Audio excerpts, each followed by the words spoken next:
Bom dia, nação rubro-negra! Sejam todos muito bem-vindos ao canal Marquinhos Fla Assunção. Eu tô chegando agora na manhã dessa quarta-feira para lhe deixar muito bem informado e também atualizado de tudo que está acontecendo de novidade no rubro-negro mais querido do Brasil e do mundo, o Clube de Regatas do Flamengo. Bom, inicialmente, como sempre eu faço, eu me dirijo a vocês que estão chegando aqui no canal pela primeira vez e que ainda não estão inscritos, que vocês se inscrevam no nosso canal, pois a sua inscrição é muito importante para o crescimento do trabalho, que vocês também deixem o like, porque o like sinaliza para a plataforma que você está gostando dos conteúdos, que também você compartilhe esses mesmos conteúdos nas suas redes sociais, para que mais rubro-negros venham se juntar a nós aqui no canal. E por fim, que você ative o sininho das notificações para que o YouTube possa notificá-los de tudo o que acontecer de novidade aqui no nosso canal. Seja uma live, seja um vídeo,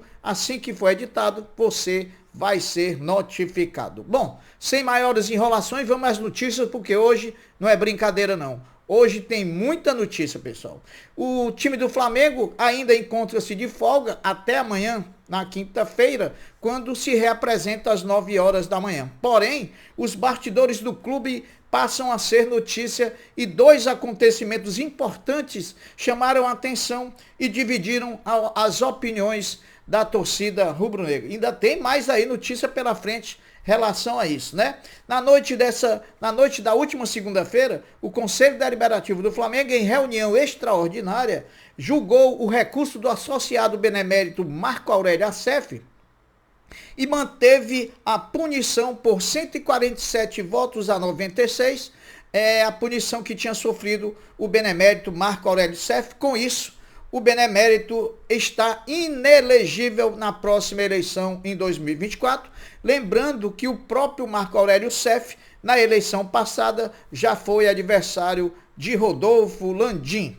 A intenção de parte de conselheiros em estender, conforme emenda ao estatuto, o mandato do presidente Rodolfo Landim de 3 para 4 anos, e não naquela alteração do estatuto proposta pelo conselheiro José Carlos Peruano, que pede diretamente a aprovação de um terceiro mandato, mandato jurídico para Landim, a sugestão considerada frágil do ponto de vista jurídico, essa do peruano. Porém, o Flamengo, alguns conselheiros, alguns aliados do Landim, trabalham com a possibilidade de estender o mandato dele por apenas um ano, visto que isso já correu, tem jurisprudência, quando Edmundo Santos Silva aumentou de 2 para 4 anos o mandato dele, né?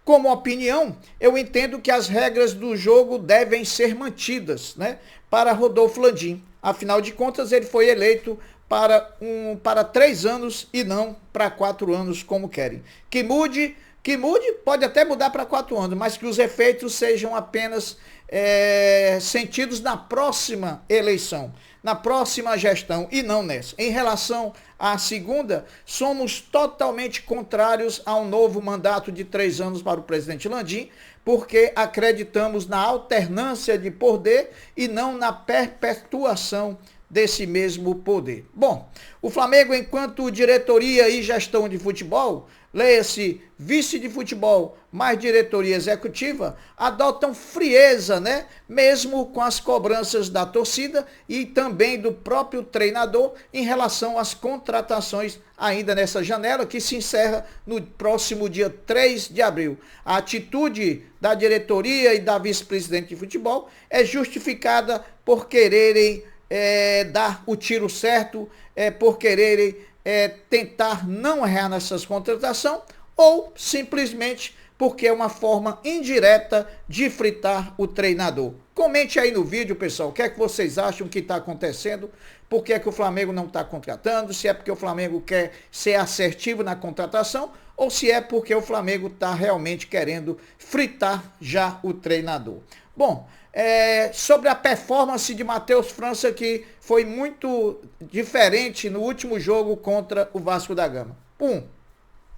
O atleta vem sendo preparado em todos os níveis através de um processo evolutivo que passa por acompanhamentos específicos no físico e no mental do atleta. O atleta realiza consultas com psicólogos 2 vezes por semana, além de ter também aulas de inglês durante 2 dias também da semana. O seu planejamento financeiro prevê o uso de 10% do salário que Matheus França ganha, sendo investido para melhorar o corpo e também a saúde mental do atleta. Além disso, o Matheus França possui acompanhamento fisiológico e também nutricional, através de dietas e suplementos alimentares, lembrando que o Flamengo faz parte de tudo isso em parceria com o staff do atleta. Então, a gente vê que fora do campo, Matheus França também é diferenciado, está se preparando para ser um grande jogador. Bom,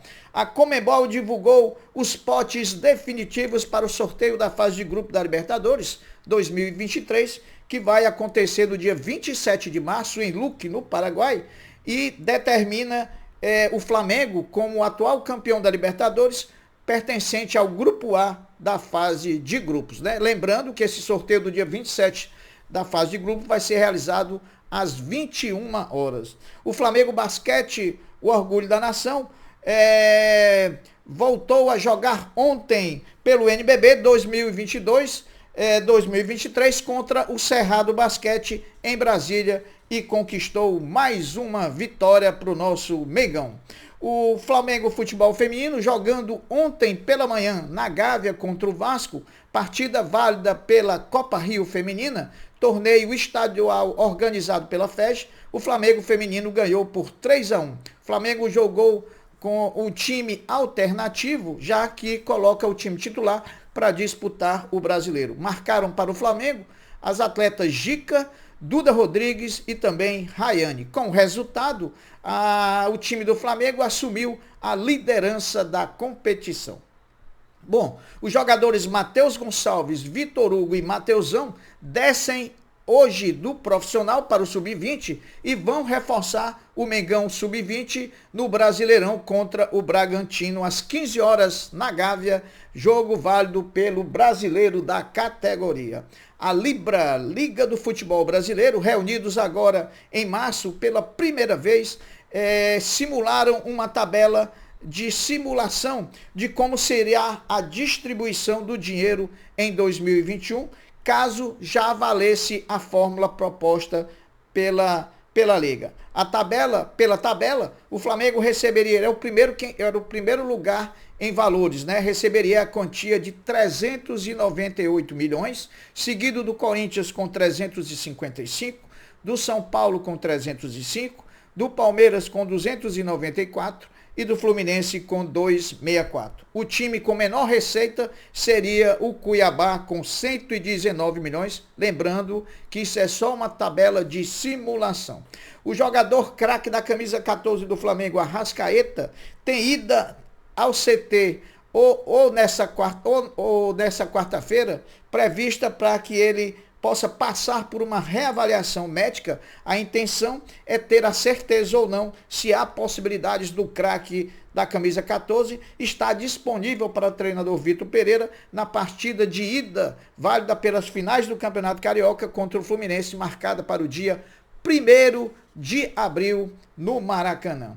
Em 2023, o Flamengo participa pela 7ª vez seguida da Libertadores, feito jamais conseguido anteriormente em toda a história do clube. Nas últimas 8 edições, o clube está em segundo em participações no futebol brasileiro, com 7 vezes, atrás apenas do Palmeiras, que tem 8 participações. O Flamengo, atual campeão da Libertadores, nesse momento, divide o posto de maior campeão da Libertadores do futebol brasileiro, com o São Paulo, com o Grêmio, com o Santos e também com o Palmeiras, com 3 conquistas cada um. A Rede Globo de televisão acabou com a famosa e tão polêmica central do apito, parte integrante de suas transmissões esportivas de futebol. Com o final, a emissora demitiu os ex-árbitros Sandro Meira Ritt e também a sua esposa, Fernanda Colombo. Apenas Paulo César de Oliveira continua, porém, participando apenas de programas específicos e também pontuais. O ex-presidente do Flamengo, Eduardo Bandeira de Melo, reagiu dizendo a seguinte frase: a seguinte frase: governança retrógrada. Ele estava se referindo à proposta de emenda ao estatuto do clube que proíbe uma pessoa politicamente exposta, a famosa PEP, que ocupe cargos públicos, que se candidate à presidência do clube. É o caso do Bandeira. Estão fazendo isso para evitar que o Bandeira se candidate. A emenda foi proposta por grupos de apoio à atual gestão do presidente Landim e a movimentação é mais um capítulo que precede a eleição rubro-negra de 2024. O ex-presidente Bandeira de Melo também concluiu dizendo que não pretende ser candidato e sim apoiar um candidato de oposição à atual diretoria. Bom, a FERJ, Federação de Futebol do Estado do Rio de Janeiro, definiu datas e horários e prováveis árbitros para as partidas finais do Campeonato Carioca 2023. O primeiro jogo será entre Flamengo e Fluminense, vai ser jogado no dia 1º de abril, às 20 horas e 30 minutos. 1º de abril, que é um dia de sábado. Então, sábado, 20 horas e 30 minutos, tem o jogo de ida do Campeonato Carioca da decisão. E o segundo jogo vai se jogar no dia 9 de abril, às 18 horas, um domingo, também no Maracanã. Como prováveis árbitros para as duas partidas sem direito ainda a saber em qual das duas partidas apitarão, mas os prováveis árbitros a participar da final do Carioca serão Bruno Arleu de Araújo e também Wagner do Nascimento Magalhães. Bom, meus amigos, o artilheiro do Flamengo, Gabigol, vive atualmente o maior jejum de gols na carreira em disputa de jogos pelo Flamengo. Nos últimos 6 jogos disputados, o Gabigol não balançou as redes em nenhuma vez. Além disso, também não deu nenhuma assistência para os companheiros de equipe marcarem gols. Então, Gabigol precisa urgentemente voltar à fase para marcar gols pelo nosso Mengão. Para finalizar esse giro de notícias, a CBF definiu a data do dia 27 de março para a realização do sorteio dos jogos da terceira fase da Copa do Brasil 2023. O sorteio vai ser realizado na sede da CBF a partir das 15 horas, horário de Brasília, e por coincidência, nesse mesmo dia 27, também será realizado, só que lá no Paraguai, o sorteio da fase de grupos da Libertadores da América 2023. Só que às 21 horas. Então, no dia 27, o Flamengo vai saber tanto o seu adversário da Copa do Brasil, como também os seus adversários da fase de grupo da Libertadores. Bom, o giro de notícias do Mengão era esse. Eu vou ficando por aqui, dando um até breve, um até logo, dizendo fiquem todos com Deus, porque eu sempre estou com ele. Saudações rubro-negras. Fui!